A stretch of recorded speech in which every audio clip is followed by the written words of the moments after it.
Bonjour à tous et bienvenue dans cette nouvelle vidéo. Alors aujourd'hui on va reparler de Disney, mais attention, pas n'importe quelle thématique autour de Disney, les Disney soit qui ont bidé ou alors les Disney mal aimés. Et oui, et donc j'ai fait une sélection de 5 films et il y aura donc dans cette sélection des films live action et également des longs métrages d'animation. Alors sans perdre de temps, on commence tout de suite par le premier. John Carter, réalisé par Andrew Stanton et sorti en 2013. Alors pourquoi je l'ai mis? Tout simplement parce que c'est un des plus gros flops en fait des studios Disney, ce John Carter. Et pour moi, John Carter, c'est le fruit d'une injustice totale. Et pourquoi je parle d'injustice?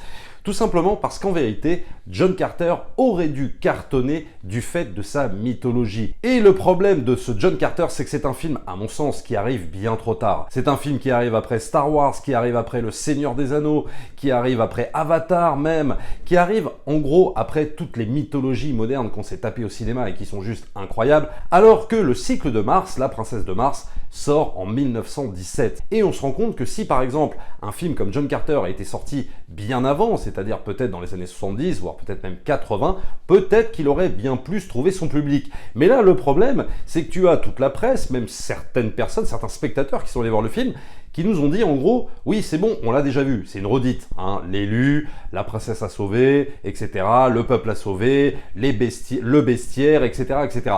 Donc tout ça, oui, on l'avait déjà vu dans Star Wars, dans Le Seigneur des Anneaux, même dans Avatar, dans tout un tas de productions qu'on a vues, qu'on a aimées, qu'on a adorées. Et le problème, c'est que ce John Carter, finalement, reprend ces codes-là, alors que finalement, c'est lui qui les a initiés. Mais malheureusement, le film sort en 2013. Donc c'est pour ça que je parle un petit peu d'injustice. Après, ça n'excuse pas, évidemment, les défauts du film, parce qu'il y en a. Mais globalement, je trouve que c'est un film quand même de bonne facture. C'est un film qui, oui, a été un petit peu mal vendu par Disney, il faut bien le reconnaître, mais ça ne peut pas être juste la seule excuse par rapport au flop qu'il a fait. Par exemple, dans la première heure du film, tu as un peu une multiplication de points de vue. Tu as celui des Tark, tu as celui de John Carter, tu as celui de la princesse déjà. Et le problème, c'est que ces trois points de vue différents, que Andrew Stanton essaye de rassembler tant bien que mal, le problème, c'est que tout ça, à un moment donné, pour qu'il y ait un tout cohérent, ça prend facile 3/4 d'heure, 1 heure. Et le truc, c'est que à partir de ce moment-là, tu as l'aventure qui se met en place une fois tous ces trois points de vue en fait réunis. Et ça pose un petit problème donc de rythme dans la première heure. C'est pas qu'on s'ennuie, mais disons que c'est un petit peu mal rythmé. Ensuite, il y a peut-être un problème de casting quand même pour John Carter. J'adore évidemment l'actrice qui interprète la princesse parce que princesse sexy, princesse avec beaucoup de caractère, qui rappelle un peu la princesse Leia, mais en beaucoup plus belle. Mais je pense que le problème majeur de John Carter, à mon sens, vient du rôle titre, c'est-à-dire Taylor Kitsch. Taylor Kitsch, à l'époque, il est très en vogue, il tourne dans beaucoup de longs métrages, il sort de la série Friday Night Lights, il était bien, mais pour moi, c'est quand même un peu un beau gosse, bien foutu. Le truc, c'est que ça manque un petit peu de caractère, voilà. Et il va interpréter donc ce John Carter. Et moi, très clairement, j'aurais certainement vu un autre acteur, et pas forcément ce Taylor Kitsch, voilà. Et je pense que ça pose quand même un problème aussi d'identification. C'est pas que ça ruine le film. On aurait peut-être voulu un héros avec moins cette gueule d'ange à la Taylor Kitsch et peut-être un autre acteur. Mais quand même, on peut saluer l'effort de la production design qui est juste affolante, le bestiaire qui est absolument génial, très très bien géré par Andrew Stanton et toute son équipe. Il y a des décors absolument fabuleux. La musique de Michael Giacchino fait le boulot, elle est bien. Des fois, ça lorgne un petit peu du côté de la BO de Laurence d'Arabie, avec tous ces décors, des déserts arides et tout ça. Donc ça, c'est plutôt bien foutu. Mais c'est vrai que c'est quand même moins bien pensé qu'une autre production Disney. Et je pense par exemple à Pirates des Caraïbes, qui est à mon sens bien mieux pensé qu'un John Carter. Mais pour moi, John Carter restera comme un must quand même pour moi de la SF, space opéra aussi, aventure à la Avatar, qu'on doit quand même garder dans nos mémoires. C'est quand même un film qui n'est pas si important que ça, parce que je le redis, il vient un petit peu trop tard, mais c'est un film d'aventure que je revois toujours avec énormément de plaisir. Atlantis is waiting.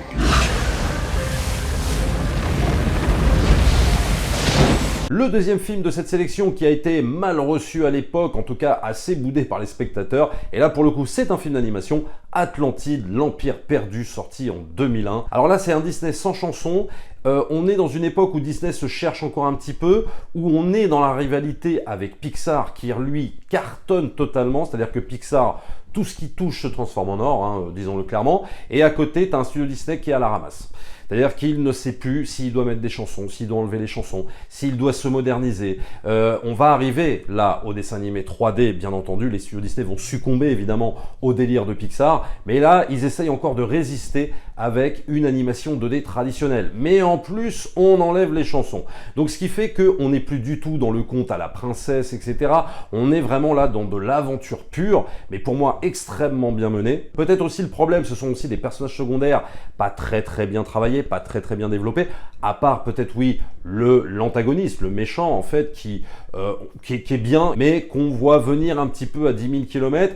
C'est peut-être un peu ça le problème d'Atlantide, mais sinon le film est de toute beauté. On place quand même une histoire d'amour très touchante entre Milo et Kida, une histoire qui fait penser d'ailleurs à Avatar, hein. Je ne dis pas que James Cameron ne s'est pas inspiré quelque part d'Atlantide, l'Empire perdu également, je parle bien d'inspiration. C'est vrai qu'on ressent du Avatar là-dedans, avec cette princesse assez sexy et puis en même temps avec un caractère bien trempé.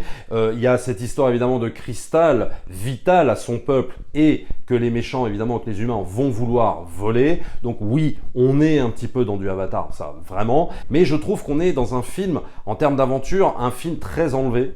Un film qui n'a pas à rougir d'autres productions Disney ou même d'autres productions de cette époque-là. Mais malheureusement, Atlantide, c'est un film qui va jamais trouver son public, qui est peut-être redécouvert maintenant, et je vous le recommande vraiment. Si vous connaissez bien les Disney, c'est pas un film classique à la Disney, vraiment, ça c'est très clair. Peut-être même on est plus proche d'un film à la Don Bluth, hein, celui qui a fait Brisby, Le Secret de Nîmes, Titan AE, etc., même Anastasia. Je trouve qu'on est peut-être plus proche de ça, mais vraiment c'était une volonté là pour les studios Disney d'aller vers autre chose que ce qu'ils faisaient d'habitude, mais malheureusement ça n'a pas fonctionné. En tout cas, si vous n'avez pas vu Atlantide, l'Empire perdu, jetez-vous dessus, je crois qu'il est même dispo sur Disney+ également.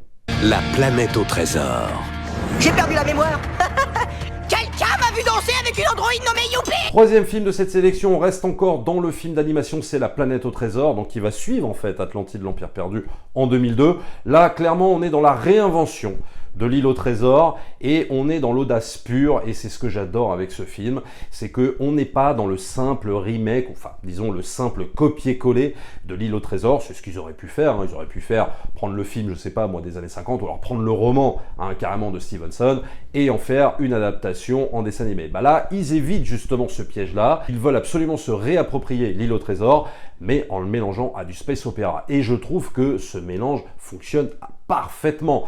Malheureusement, ce sera un flop, encore une fois, pour les studios Disney. Il y a quand même le personnage de John Silver en cyborg, doublé en VF par Jack France, hein, je vous le conseille vraiment de le regarder en VF pour le coup, la VF est vraiment excellente. Et c'est finalement un personnage assez complexe, pas vraiment manichéen, mais par contre, et c'est peut-être là un petit peu le problème du film, qui finit un petit peu par voler la vedette à Jim Hawkins, donc le héros du film, qui est bien, mais c'est vrai qu'on va faire beaucoup plus attention au personnage du cyborg, John Silver, et du coup on se sent un petit peu frustré par rapport à l'identification qu'on a par rapport à Jim Hawkins au début du film. Du coup, on a l'impression de passer d'un personnage à l'autre un petit peu comme ça. C'est peut-être un petit peu le problème de La planète au trésor. Mais alors sinon, tu as des décors à tomber par terre. C'est-à-dire que là où Atlantide, juste avant, centrait énormément sur ses personnages et travaillait beaucoup ses personnages, La planète au trésor, lui, va beaucoup plus travailler son univers, ses décors. Il va t'emmener dans un univers de space opéra complètement ahurissant, des décors fabuleux. Le dessin animé est encore très beau, il date de 2002. Tu peux le regarder maintenant, c'est juste mais ahurissant en termes de décor. C'est magnifique, vraiment. Et surtout cet univers qui va réussir à mélanger l'âge de la piraterie avec celui de la science-fiction, celui du space opéra. Et ça marche pour moi du tonnerre, la BO est absolument géniale, mais finalement ce sera un film peut-être, allez, trop ambitieux pour le public lambda de Disney, hein, peut-être.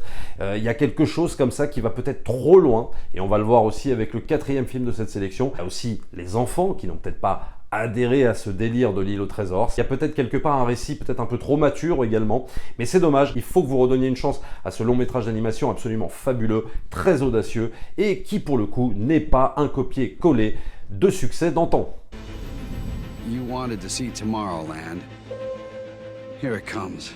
Quatrième film de cette sélection, À la poursuite de demain, réalisé par Brad Bird. Alors, À la poursuite de demain, c'est pas un des films que je préfère des studios Disney, en tout cas en live action, mais j'ai voulu le mettre parce que, quand même, c'est un bide un petit peu injuste en fait par rapport au studio Disney. C'est un peu dommage, c'est un film qui a coûté 190 millions de dollars, qu'on a rapporté je crois 200 millions. Autant vous dire qu'ils ont quasiment pas gagné d'argent avec ça, et ils avaient peut-être beaucoup misé aussi sur ce projet. Là pour moi ce type de projet, ça suit des projets comme Atlantide ou La planète au trésor. C'est des films pour moi trop ambitieux. Il y a trop d'idées, il y a beaucoup d'idées, peut-être trop d'idées, et qui entraînent peut-être du coup un manque de cohésion au sein du long métrage. Il y a un méchant intéressant, mais qui est un peu noyé, si tu veux, sur la fin dans le troisième acte, avec une surabondance de dialogue qui surexplique la situation, etc. Donc, ce qui fait qu'on est quand même dans un troisième acte par rapport à ce film, à mon sens, un petit peu bancal, même si ça va, c'est pas non plus dramatique,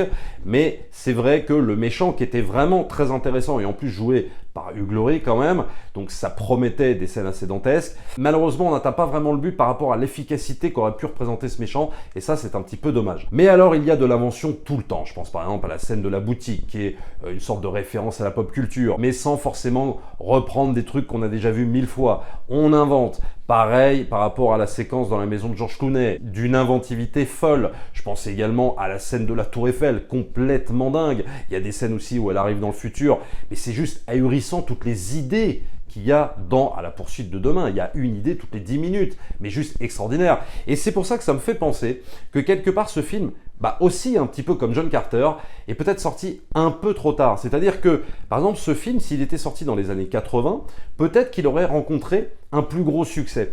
Du fait que là, maintenant, en sortant en 2010, avec un esprit un peu plus formaté, je dirais qu'on a un esprit un peu plus formaté qu'on avait dans les années 80. Je dis pas que dans les années 80, on n'était pas non plus hyper formaté, mais on avait peut-être plus de tolérance quant à voir des choses hyper créatives qui nous amenaient vers des mondes qu'on ne connaissait pas. C'est-à-dire, on s'en foutait, on aimait bien aller voir des trucs, même si quelque part le scénario était un petit peu bancal, peut-être qu'il y avait des fautes de rythme et tout ça dans le film, mais on était peut-être beaucoup plus tolérant à ce qu'on nous amène en fait vers des univers inconnus, vers des choses complètement loufoques, complètement dingues. Alors ça fait un peu vieux con ce que je dis, mais j'ai quand même cette impression-là. Et à la poursuite de demain sort quand même en pleine décennie du MCU qui nous formate. Alors il n'y a pas que le MCU bien sûr à mettre en cause, il y a aussi d'autres franchises. Mais ce que je veux dire, c'est que peut-être qu'on a cet esprit beaucoup plus formaté en fait. Et je pense que pour apprécier à la poursuite de demain, faut vraiment ouvrir beaucoup son esprit, parce qu'il y a énormément d'éléments qui te forcent à le faire en fait, qui te disent voilà, là il va falloir que tu ouvres vraiment ton esprit comme si tu avais fumé 50 pétards,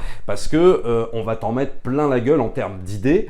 Mais c'est vrai que ça souffre aussi d'un manque de cohérence, oui, peut-être de longueur, peut-être aussi de faute de rythme, mais on est clairement quand même dans une grande et belle attraction pour moi par rapport à ce monde de demain, et qui véhicule aussi quand même un beau message. Donc ce serait dommage de vous priver de ce à la poursuite de demain. Regardez-le si vous ne l'avez pas vu.